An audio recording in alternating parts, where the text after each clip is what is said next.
नमस्कार, मैं हूं अखिलेश पांडे और आप देख रहे हैं सी न्यूज़ भारत। वक्त हो चुका है न्यूज़ बुलेटिन का। इस बुलेटिन में हम जानेंगे कि कहां हत्या कर फरार अपराधियों को पुलिस ने किया गिरफ्तार, कहां धर्म के बढ़ावे के लिए हुई पत्रकार वार्ता, कहां प्रदर्शन के लिए जा रहे बीजेपी प्रवक्ता हुए गिरफ्तार, कहां कर्मचारियों ने कार्यालय में लगे सीसीटीवी कैमरे हटवाए। साथ ही जानेंगे कि कहां चुनाव से पहले प्रत्याशियों को दिए गए चुनाव चिन्ह। ऐसी तमाम खबरों पर आई विस्तार से करते हैं चर्चा। जिला फिरोजाबाद में स्थित थाना ए का पुलिस टीम द्वारा सराहनीय कार्य किया गया। दिनेश की हत्या करने वाली 2 शातिर अभियुक्तों को उनकी निशानदेही पर आला कत्ल सहित पुलिस ने गिरफ्तार कर लिया। बता दें कि जिला मुख्यालय फिरोजाबाद में आज इस पूरे मामले का खुलासा किया गया है। 18 जून को थाना एका के अंतर्गत नगला केवल के पास जंगल में एक डेड बॉडी मिली थी, जिसकी बाद में पहचान दिनेश नामक व्यक्ति की हुई, जो अवागढ़ जनपद एटा का रहने वाला है। इसमें एफआईआर में 3 लोगों को नामजद किया गया, जिनसे पहले से रंजिश उनकी चल रही थी। लेकिन जब इसमें थाना प्रभारी एका और क्षेत्राधिकारी जसाना की टीम ने जब पूछताछ और तमाम साक्ष्यों को एकत्रित किया तो ये जानकारी हुई कि इसमें प्रेम प्रसंग का मामला है और मृतक की पत्नी से वहीं के अवागढ़ के रहने वाले मनोज नामक व्यक्ति से उसके अवैध संबंध थे, जो उसका मित्र था।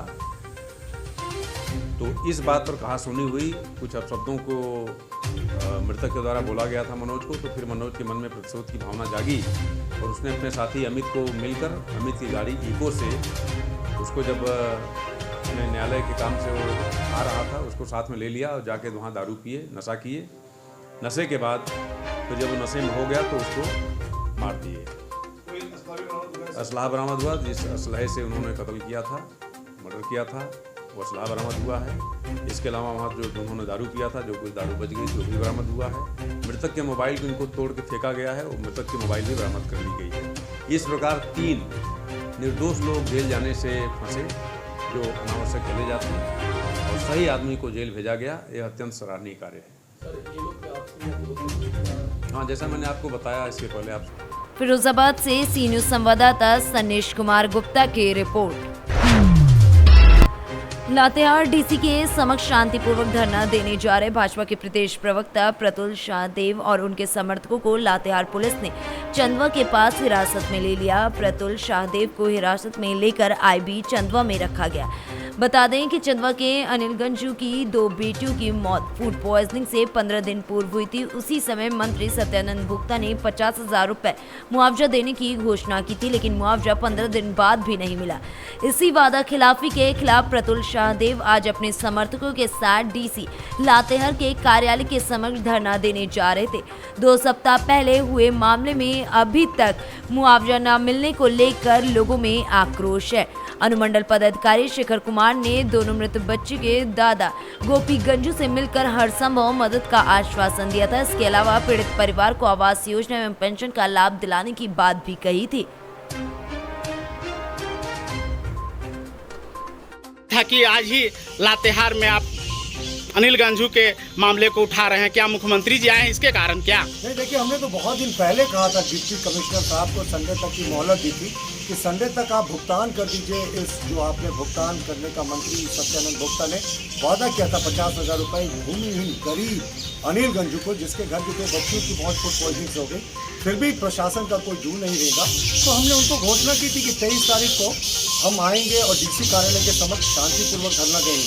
मुख्यमंत्री के कार्यक्रम से तो हमें कोई लेना देना ही नहीं था, सिर्फ और सिर्फ डीसी कार्यालय के समक्ष शांतिपूर्वक धरना देना था कि अनिल गंजू के जो खाते में 50,000 रुपये का वादा था वो पहुंचे और उसको जो घर देने का वादा था वो हो जाए। और आज प्रशासन की ज्यादती देखिए, ये हेमंत सरकार में अक्सर ऐसा होता है कि प्रजातांत्रिक तरीके से विरोध करने पर हमारे प्रदेश अध्यक्ष दीपक प्रकाश जी पर भी इन्होंने देशद्रोह का मुकदमा कर दिया था। आज हमारे सभी कार्यकर्ताओं को, भोक्ता समाज के प्रमुख लोगों को ये लोग गिरफ्तार करके जबरदस्ती आईबी में हम लोगों को बैठा दिया है। तो इनको लगता है कि ये तानाशाही करके ये आवाज़ दबा देंगे, तो दबे कुछ लोग के लिए भाजपा के कार्यकर्ता की आवाज़ हमेशा से बुलंद रही और रहेगी। और अनिल गंजू को इनको न्याय देना होगा। और इन्होंने आज तो पकड़कर बंद कर दिया, कल क्या फिर बंद करेंगे? कल हम फिर सड़कों पे होंगे। चंदवा से कैमरा पर्सन मोहम्मद अशरफ के साथ मोहम्मद शाहिद की रिपोर्ट। नगर निगम कर्मचारियों को सीसीटीवी कैमरों की निगरानी में काम करना पसंद है। नगर निगम कर्मचारी समय से अपनी सीट पर नहीं मिलते, इसकी शिकायत आम जनमानस द्वारा किए जाने के बाद निगम कर्मचारियों की निगरानी के लिए पूर्व नगर आयुक्त मनीष बंसल द्वारा 5 लाख रुपए खर्च कर करीब 72 कैमरे प्रत्येक पटल पर लगवाए गए थे। इनमें से 30% कैमरे नए नगर आयुक्त अमित कुमार शर्मा के आने से पहले ही बंद कर दिए गए। नए नगर आयुक्त ने ये मामला पकड़ लिया, साथ ही आदेश दिया कि सभी महत्वपूर्ण पटल पर तत्काल कैमरे सही किए जाएं। नए नगर आयुक्त द्वारा कार्यभार संभालने के अगले ही दिन जब नगर निगम का निरीक्षण किया गया तो 50% कर्मचारी अपने दफ्तरों से अनुपस्थित पाए गए, जिसकी मॉनिटरिंग की जिम्मेदारी किसी के पास नहीं है। इसी का फायदा उठाकर ज्यादातर कैमरों के या तो तार काट दिए गए या फिर उन्हें खराब कर दिया गया, जिसकी रियलिटी चेक करने के लिए जब टीम नगर निगम ऑफिस पहुंची तो हकीकत सामने आ गई। वहीं उप नगर आयुक्त प्रमोद कुमार का कहना है कि सभी कैमरे को ठीक करा दिया गया है, बाकी बचे कैमरे को भी जल्द ही ठीक करा दिया जाएगा। सर, नगर निगम की तरफ से कुछ कैमरे लगाए गए थे, लाखों की कीमत के कैमरे वो लगे हैं।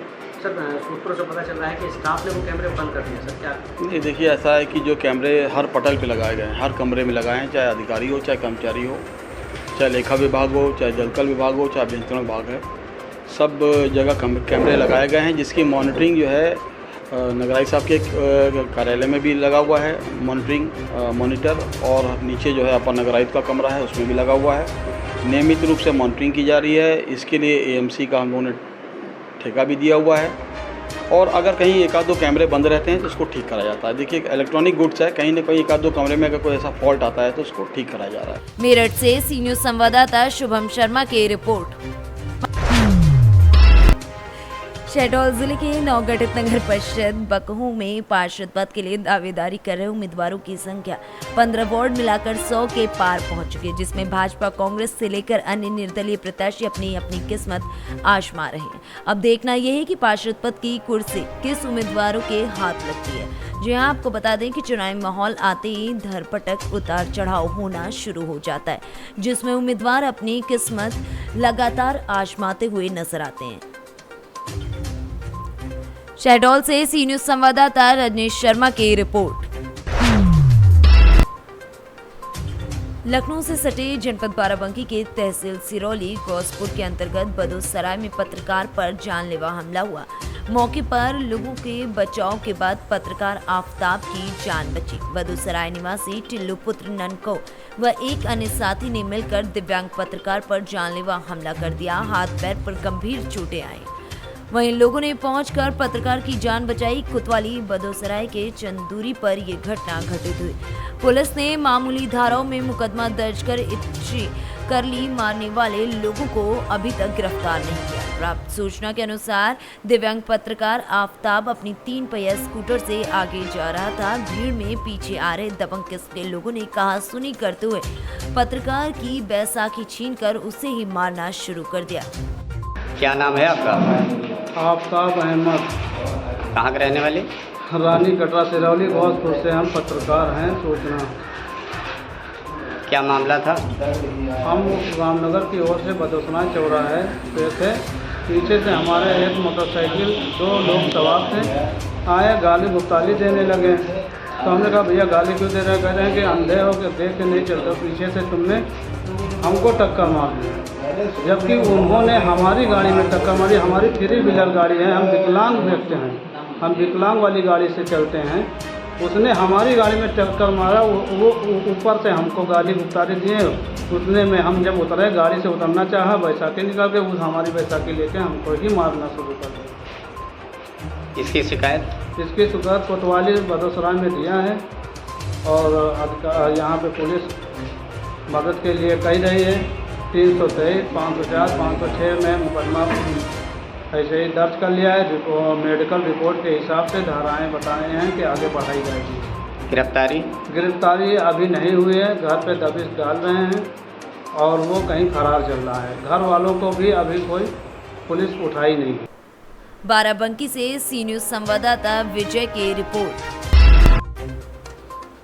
चकिया तहसील क्षेत्र की ग्राम सभा मुजफ्फरपुर में कुछ काश्तकारों द्वारा पानी निकासी के लिए लगाई गई नाली को मिट्टी डालकर फाड़ दिया गया था, जिससे हर बारिश में ग्रामीणों को जल भराव की समस्या से जूझना पड़ता था। वहीं शिकायत पर पहुंचे ज्वाइंट मजिस्ट्रेट प्रेम प्रकाश मीणा ने वर्षों से बंद पड़ी नाली को खुलवाकर ग्रामीणों को राहत दी। आपको बता दें कि बारिश के समय में उक्त नाली के अवरुद्ध होने से ग्रामीणों को विकराल जल भराव की समस्या से दो चार होना पड़ता था। वहीं काश्तकारों द्वारा अपने हित में नाली को जबरन अवरुद्ध कर दिया गया था, जिसको ज्वाइंट मजिस्ट्रेट द्वारा मौके पर मौजूद रहकर जेसीबी की सहायता से खुलवाया गया। चकिया से सी न्यूज़ संवाददाता राजेश सिंह यादव की रिपोर्ट। उत्तर प्रदेश के जनपद हापुड़, यदि आपका हापुड़ में गाजियाबाद, नोएडा, दिल्ली आना जाना रहता है तो नियमों का पालन करते हुए हाईवे पर उतरें, वरना तीसरी आंख आपका चालान कर देगी। राष्ट्रीय राजमार्ग 9 पर लगे कैमरों की मदद से नियमों का उल्लंघन करने वालों के लगातार चालान किए जा रहे हैं। हाईवे पर लगे कैमरे वाहनों की नंबर प्लेट के साथ साथ चालक द्वारा सीट बेल्ट को भी रीड कर लेते हैं। पिछले 2 महीने से 50 से अधिक वाहनों के चालान हुए हैं, जिनमें से 3 चालक बिना हेलमेट पाए गए थे।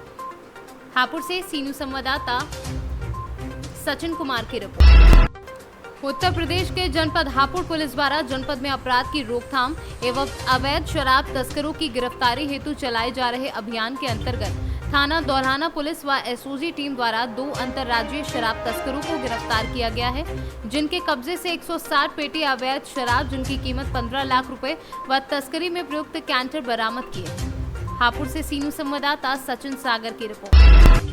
जनपद मिर्जापुर अंतर्गत प्राथमिक स्वास्थ्य केंद्र हलिया पर प्रभारी चिकित्सा अधिकारी Abhishek Jaiswal, BCPM Anil Kumar, WHO Praveen Dubey, BMC Ankit Shukla, UNICEF की देखरेख में सभी आशाओं को संचारी रोग नियंत्रण दस्तक अभियान के बारे में प्रशिक्षण दिया गया।